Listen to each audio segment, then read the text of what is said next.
I begged for his time, his affection, his love, but he always had an excuse.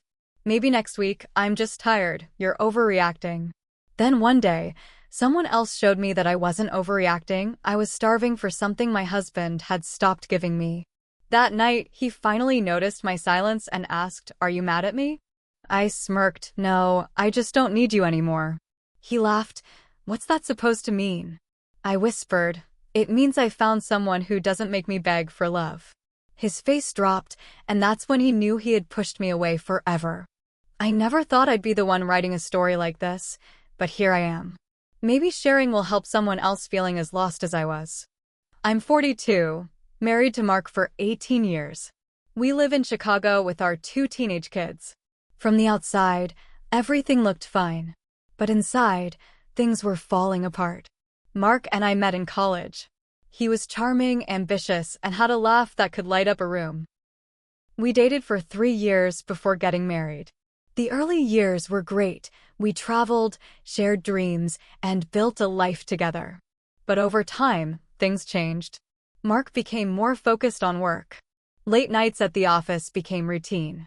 Our conversations dwindled to bills and the kids' schedules. Intimacy became rare. When I tried to talk about it, he'd brush me off. Maybe next week, he'd say. Or, I'm just tired. And the classic, you're overreacting. I felt invisible, like a ghost in my own home. I craved affection and attention. But no matter how much I asked, I got excuses. One chilly October evening, I decided to join a local book club. I needed an escape from my lonely marriage. That's where I met Daniel. Daniel was 45, an English professor at a nearby university. He was articulate, attentive, and loved literature as much as I did. We bonded over classic novels and started exchanging book recommendations. Our friendship grew. We'd meet for coffee to discuss books, attend author readings, and talk about various topics. For the first time in years, I felt seen and heard.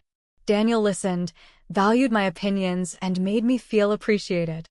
I didn't realize it at first, but I was emotionally investing in Daniel in ways I hadn't with Mark for years. Our conversations became more personal. I told him about my marital struggles, and he shared his own experiences. There was a strong connection between us.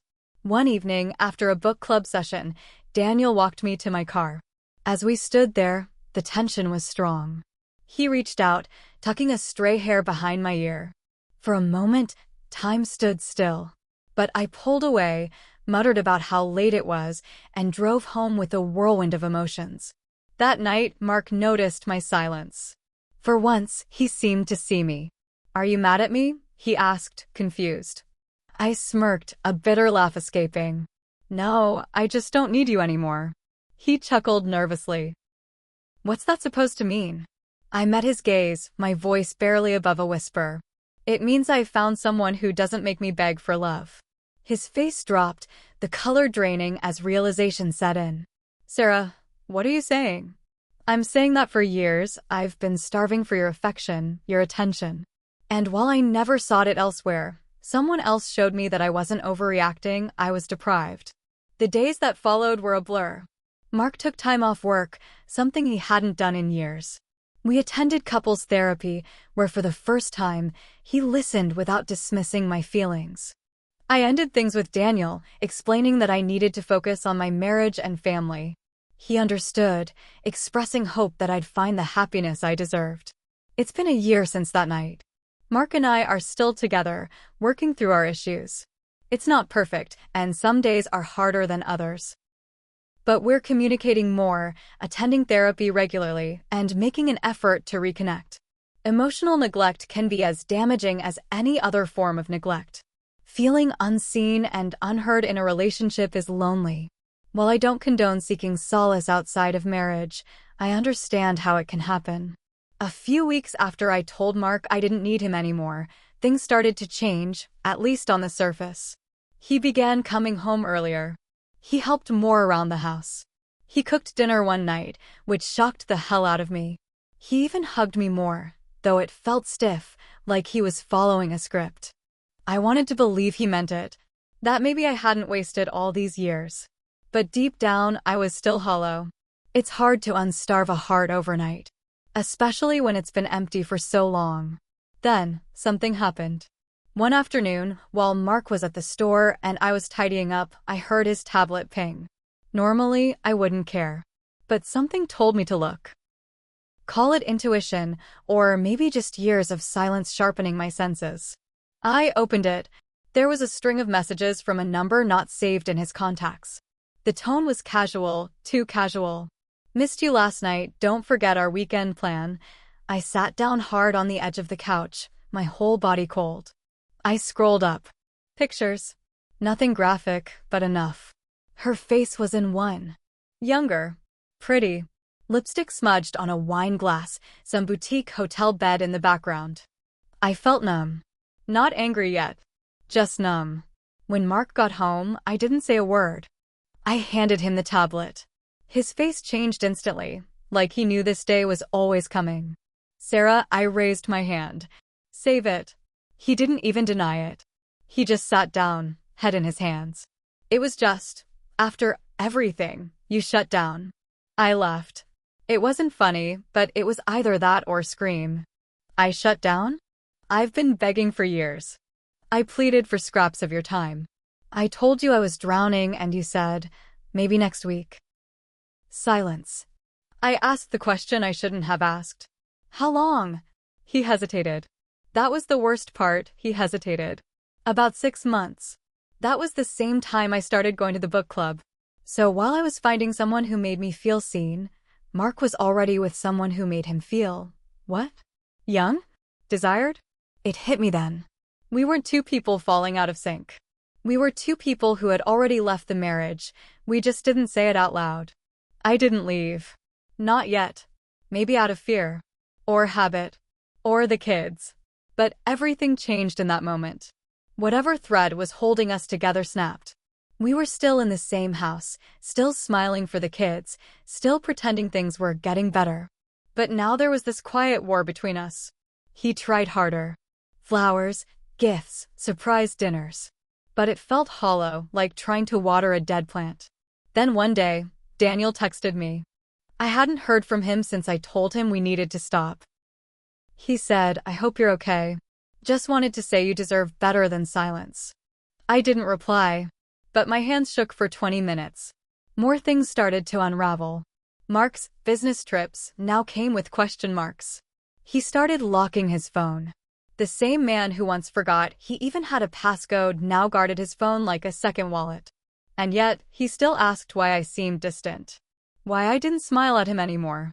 Why the bedroom felt like a stranger's. I wanted to scream, because I don't believe you anymore. But I didn't. Not yet. Then came the twist I didn't see coming. Our daughter, 16, came into the kitchen one night, pale and angry. She had found a message thread on Mark's old backup drive. She thought it was hers, some old backup folder, but when she opened it, she saw photos, messages, videos. She didn't tell Mark. She told me, Mom, he's been lying to you. I don't think it was just one woman. My stomach dropped. My baby had seen all of that. My sweet girl, who thought her dad was a hero, now looked at me with wide eyes, full of questions I didn't want to answer. I knew then that this wasn't just my story anymore. This was our whole family's undoing. I didn't sleep that night. I laid in bed with my back to Mark, watching the moonlight slide across the ceiling, my daughter's words on loop in my head. I don't think it was just one woman. The next morning, I got up before everyone else. I sat at the kitchen table staring at the coffee maker as if it held answers. I had a choice, pretend nothing happened or start digging. I chose the second. I called in sick to work, dropped the kids off at school, and spent the entire day going through every device Mark ever used. Backups, cloud storage, synced accounts. Years of digital fingerprints. I don't know if he got sloppy or just didn't think I'd ever check. What I found shattered any remaining illusion I had about the man I married. There were not just one or two women. There were at least 5. Different cities. Different names. Some looked like me. Others didn't. Most were younger. The messages weren't just flirty. They were full relationships. Weekend plans. Inside jokes. Flights booked. hotel receipts. I sat on the floor of our home office sobbing into my hoodie. This wasn't a mistake. This was a lifestyle. And somehow, he still had the audacity to tell me I shut down. But here's where things get strange. I decided not to confront him. Not right away. I needed to think. I needed power. Instead, I played dumb. I acted normal. I smiled. I kissed him goodnight. He probably thought his half-assed efforts were working. I watched him more closely than ever. And then, one afternoon, I followed him. He said he was going to a client dinner in the West Loop. But I watched him park in Lincoln Park, walk a block, and enter a sleek little condo building. I waited. 2 hours later, he came out. With her. Tall, red coat, heels too high for the snow. She kissed him. Openly. Like they were in a movie. I took pictures. Not because I needed proof, but because I needed to stop gaslighting myself. I had to see it with my own eyes. The man I once loved, the father of my kids, with someone else. Again. I didn't cry this time. Something colder was setting in. Something sharper. When he got home, I was already in bed. He kissed my forehead and told me the client dinner went well. I smiled and said, "I'm proud of you." He fell asleep snoring. I laid there thinking about everything he had taken from me over the years. My time, my peace, my youth. But I wasn't the only one he underestimated. Our daughter wasn't done either. 2 days later, I came home from the grocery store to find her standing in the kitchen, holding a printed binder full of screenshots. She had gone through his iCloud account.